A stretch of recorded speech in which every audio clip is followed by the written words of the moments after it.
Look, the dynamic duo. Hey guys, welcome to the Dynamic Duo. I'm Franz. I'm Kevin. Welcome back to Avengers Tower and the Batcave, ladies and gentlemen. We're still here. Kevin, listen, we just did the review for the Batman. We did the, non-spoiler review, and now we're going to do the spoiler review. So, what have you got to say, my friend, with respect to the Batman from a spoiler review POV? Okay.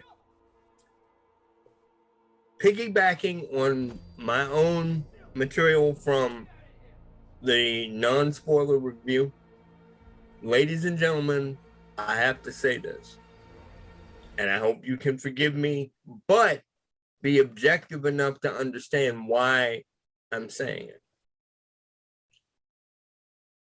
I liked the movie and I liked it a lot. And I can accept that this is a new Batman for a new age. I have no real problem with that. But what I have a problem with is something that Franz Captain America pointed out in the non-spoiler review. In all of his wisdom, genius, and creativity, Matt Reeves broke the Batman. And what I mean by broke the Batman, he stripped away the core piece that made Batman Batman. Yes. For those of you that have seen the film, I'm referring to the material of Thomas and Martha Wayne.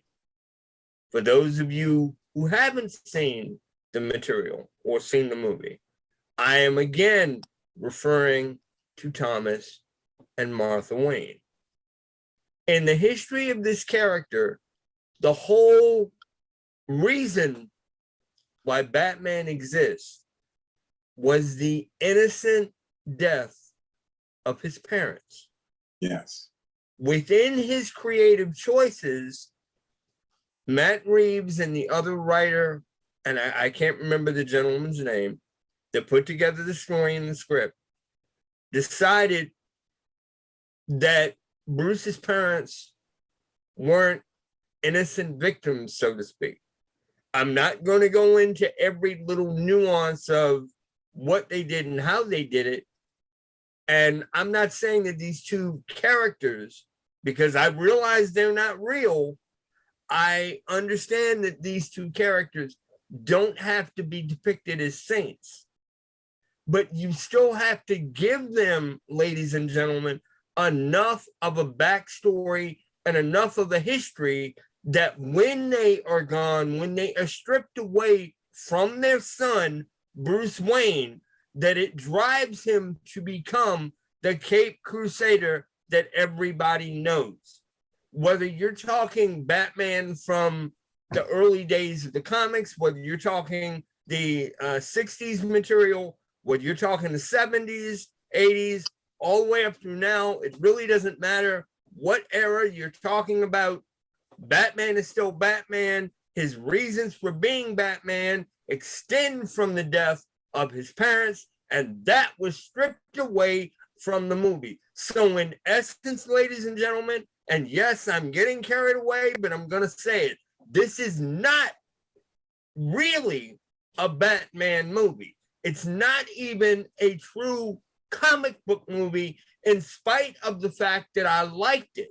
I liked the elements of it that were like Seven and that were like Kiss the Girls and whatnot, because I enjoy film noir. But because of what Matt Reeves and company did, they broke the character. There's no reason for him to exist, because the innocence he felt as a child does not exist within this new world. He stripped it away. He broke it. The character is gone. You're looking at a Batman that in a lot of ways is just as sick, twisted, and misguided as the people that are in Arkham, because his whole existence is based on a lie. Yes. And you need to look at the film in spite of whether or not you enjoy it. You need to look at the film, and if you're a comic book fan, ladies and gentlemen, you'll understand what I mean. This is not really a Batman movie, as I said a few moments ago, and it is absolutely not a comic book film. It has a lot of action in it, but it's not a comic book movie. I walked out, wheeled out of that film saying, okay, I've seen it. I didn't walk out of that movie the way that I did for other Batman films or for other comic book based movies. And I'm not comparing one to the other, but I wasn't excited when I left that theater. I wasn't jazzed last night when I left that auditorium. I looked at it as, okay, I've seen another movie. It's another film that when it comes out on DVD, I might buy it. And that was the extent of it. And the reason why I say I might buy it is because so much of it was so turned around and upside down for me that it did, again, and I cannot emphasize this enough, and I'm sorry for going on and on, Franz. This to me is not Batman. It's an interesting interpretation of the world, and I'm able to accept it because of looking at it from a different set of eyes. But if I'm looking at it from the heroic point of, wow, this is a Batman movie, it ain't there. I listen, I just have to applaud you. I just have to applaud you because I couldn't agree with you more. In fact, I was so immersed in what you were saying, I don't even know what to say anymore. Like I forgot my own thoughts. I'm so, I didn't mean don't apologize, because you hit it on the nail. And I really believe that you hit it on the nail. Look, we both recognize that this was a well-delivered movie, well-directed, good cinematography, relatively good story, good performances, good look. Batman looked good. We could give it all those accolades. But there are a couple of things, and we could even accept that this is an alternate version of Batman. We could accept that. But there are lines I don't think you should cross, because when you deal with the Martha Wayne situation and Thomas Wayne, you're absolutely correct. And forgive me for reiterating what you've already very well explained. You're destroying the motivation of the character. You're destroying the basis of the character, because how could there be a Batman if his father was not an innocent person? And so what is he fighting for now? Like, what does he represent now? He would have to represent a completely different thing, as opposed to the avenger of an injustice. The avenger of an injustice against the death, the murder of his parents. He'd have to represent something else. Therefore, you're changing the Batman completely. It's one thing to, listen, it's one thing to say, let's envision Batman in a particular setting. I guess it's been done enough. It's been done in the comic books that we can accept that. But it's another thing to deconstruct the character to such an extent that he's no longer who he is. Why make it Batman? You talked about the fact that Disney's going to make a Penguin movie. What relevance does that have to does that have to do with anyone who's a fan of Batman, therefore the Penguin? Because he's Penguin in name only, and barely that. There's no connection to the character. And so other than the suit, the fact that he's wearing a bat suit and that he's being called Batman, this movie, as good as it is, could have been about any character. Like it could have been about anybody. Mm-hmm. You know what I mean? And in fact, it should have been about another character. It is about another character because this is not Batman. It's a funny thing. I know that some people are going to think we're haters. And we're not coming at this from a hater's point of view. If we were, we would say the movie sucks. If we were, we would criticize a whole bunch of points. I mean, Kevin and I talked about this, and there are certain points in the movie that weren't necessary, that were actual mistakes, but we're not even going to go into those little nitpicky things because overall, the movie worked. the movie worked. But I think the point we're trying to make is that it crossed the line in representing the character. And that's a cheap and a lazy thing to do. I hate to say it, but it's a lazy and it's a cheap thing to do. It's almost dealing in the realm of what if. Kevin, what's happening is that since Frank Miller introduced The Dark Knight Returns, and he introduced us to a Batman that was presented in a way that he hadn't been presented before in the comic books, in a more mature and a more sophisticated way. And we as fans jumped on the bandwagon, and the general public jumped on the bandwagon, and we were like, wow, this is interesting. What happens if you take a superhero and you put him in a more realistic setting? And since then, many other creators have tried to duplicate and replicate that. But here's what they're missing in that. When Frank Miller did it, when Alan Moore did it, they were respectful of not only the material, of the genre, and of the character. Mm-hmm. Frank Miller didn't reinvent Batman. He didn't change anything in Batman. He just presented Batman in the most dramatic way possible. These new guys that are coming in and reinterpreting the characters are basically saying, let me reinvent the character. Mm-hmm. And that could be good if your reinvention is genius. But if it's cheap, then it fails. And let me tell you how it could be cheap.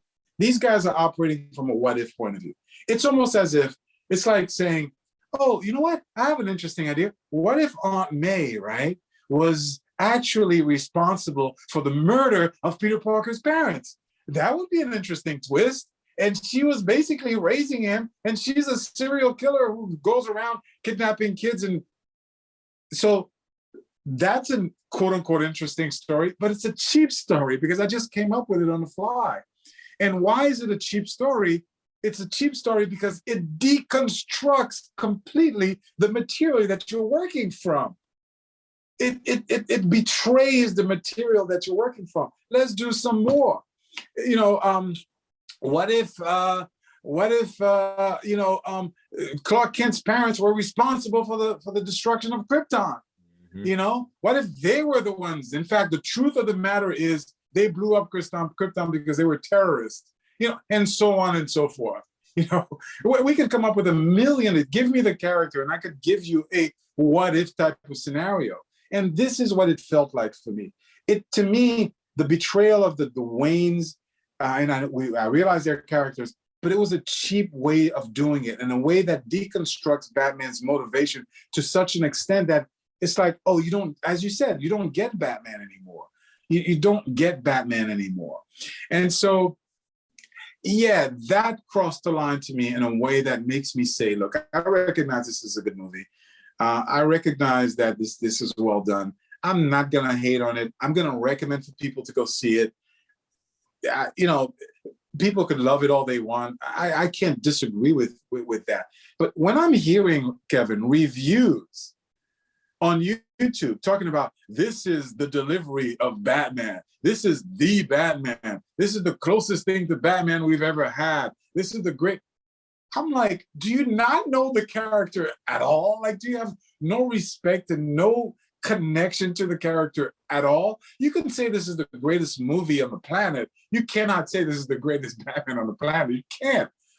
One thing that we didn't talk about, and forgive me for going on, is another way that it was a bad delivery is the delivery of Bruce Wayne. It's a complete reinterpretation of the character to such an extent that it's cheap and it doesn't recognize the source material. Yes, take my character and put him in a different scenario and see, let's explore how he would deal with it. But don't reinvent my character. The emo Bruce Wayne that was delivered was out of control. It's so not supposed to be Bruce Wayne. Bruce Wayne, granted, is supposed to be a disguise in a way, but he's supposed to be a billionaire playboy. Mm-hmm. And he's supposed to have that facade. Mm-hmm. And here he's a complete emo, and he's emo in the delivery, he's emo in the haircut, he's emo completely emo. And so it's like, bro, that's not Bruce Wayne, and therefore that's not Batman. Visually speaking, there were some scenes that were very, very cool. It looked like Batman interacting with Catwoman. some of those scenes were really, really, really cool. I disagree a little bit with you. I thought there was tremendous chemistry between Zoe Kravitz and what's his name? Robert Pattinson. Robert Pattinson with Batman. I thought there was chemistry there. Zoe Kravitz had chemistry enough to, even if Robert Pattinson was a piece of wood, I think there would have been chemistry there. I mean, she just blew it out of the water. I mean, I don't know how you do that. The way she would just look at him, and from the scene one, I mean, it was just really, really, really well delivered for me. So there were some cool aspects of the movie. There were some really good things of the movie. Last thing that I'll have to say is the emulating the Saw, emulating Seven and Kiss the Girl and things like that. Yes, I get it. Yes. Well delivered. One credit that I'll give also is I like the fact that they had the detective Batman more so than any other of the Batman film. That was a very nice addition. That's something that I would give a really big plus to. But it's not Batman, not the detective aspect, but the Saw aspect, the Seven aspect. It's just not Batman. Yeah, we can be excited and seeing a movie that way with a Batman character in it, but don't sit there and tell me this is Batman. This is the best delivery of Batman. This is the authentic Batman movie. You're jumping on a bandwagon that shows and exposes you as not understanding the character whatsoever. Forgive me for going on, my friend. Before we say good night, goodbye, and close the Batcave, I have to point out, I'm not forgiving Matt Reeves for what he did with the Alfred character. I'm not going to go into it, but I did not like that. To me, it served absolutely no purpose within the story. It was just one of those things of, let's shake it up by doing this in terms of artistically and whatnot for the sake of the character. And ladies and gentlemen, before we depart or before Franz has any additional closing remarks, I want to point out something to a lot of the internet and anyone that is set to go see this movie in the coming weeks. And you need to consider this regardless of the setting, the story, and all concerned. And this is an important thing, okay? And it really is, ladies and gentlemen.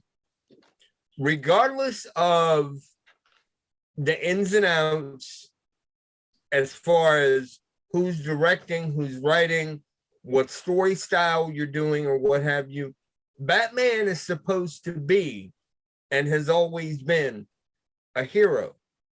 Yes. Okay? That's first and foremost.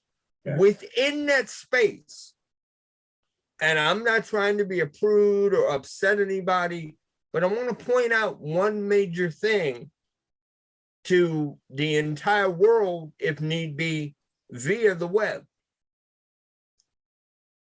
There are Batman toys and all kinds of merchandise that's currently on the market and has been associated with every Batman movie that's ever been done, okay?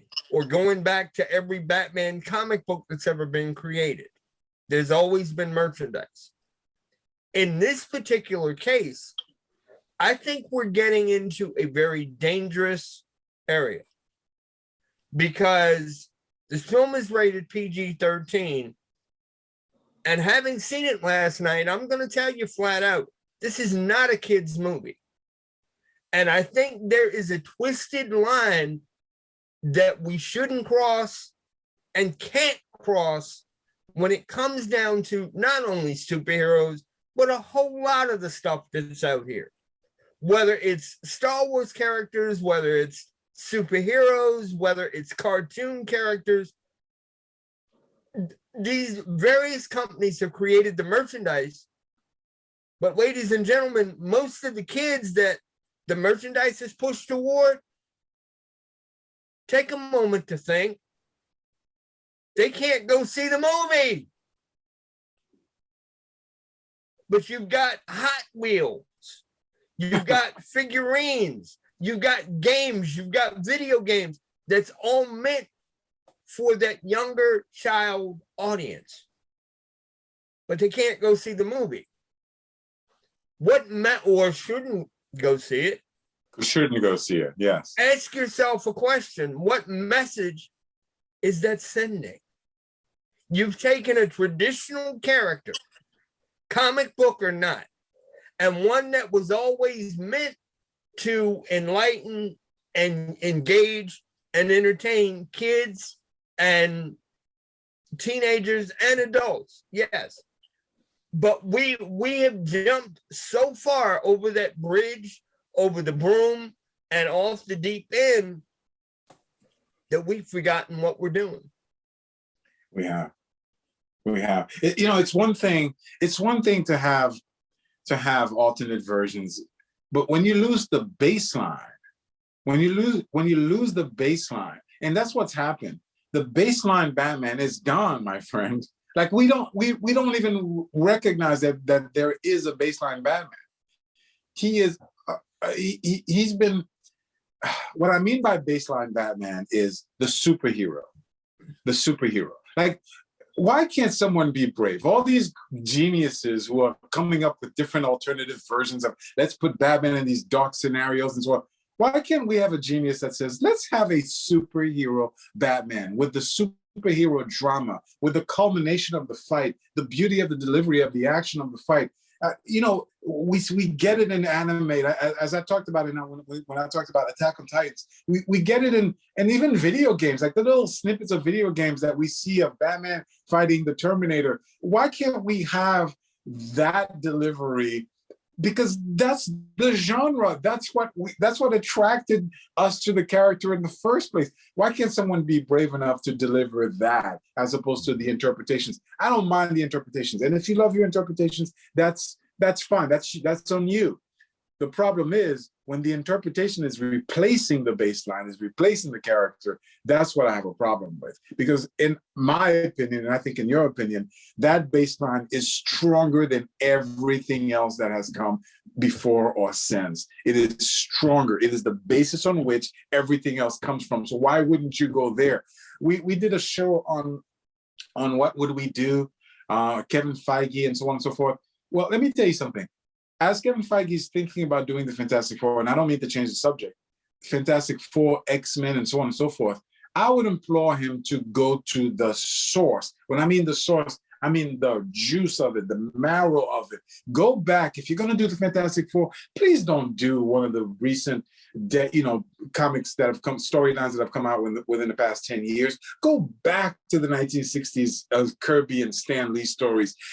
We may think they're garbage because we may think we're more sophisticated than that, but we're wrong. Those stories are absolute genius, and they're the reason we're even talking about the Fantastic Four today. That's what needs to be explored, because that's the story that can be enjoyed by both the kids and the adults. As you said, right now, you can't take a 5-year-old to watch that Batman movie. What the hell is he trying to do? Like, why would you do that? And last thing I'm going to say is the betrayal of Thomas Wayne, the misrepresentation of Batman, but also the supporting cast, the rogues gallery, the changing of the Riddler to such an extent, it's throwing away completely, like rewashing the material completely. No acknowledgement, no recognition of what came before. And again, that's fine, but please don't say this is the representation. Please don't say that. And I understand where it's coming from. And the last thing I'm going to say, and I know I've said this is the last thing I'm going to say many times, but it comes from our shame and our embarrassment of this material, Kevin. It comes from us being kids, being told, you still read comic books. Comic books are silly. What are you, stupid for reading comic books? And we want to be legitimate, and we want to be able to say, oh, look, this material is as good as anything else. And so because of that, we run away from the material and we applaud when a character like the Riddler is transformed into something that is absolutely and utterly different than what he was ever intended to be. He's too close to the Joker right now. I mean, even more than that, I would say it's not even.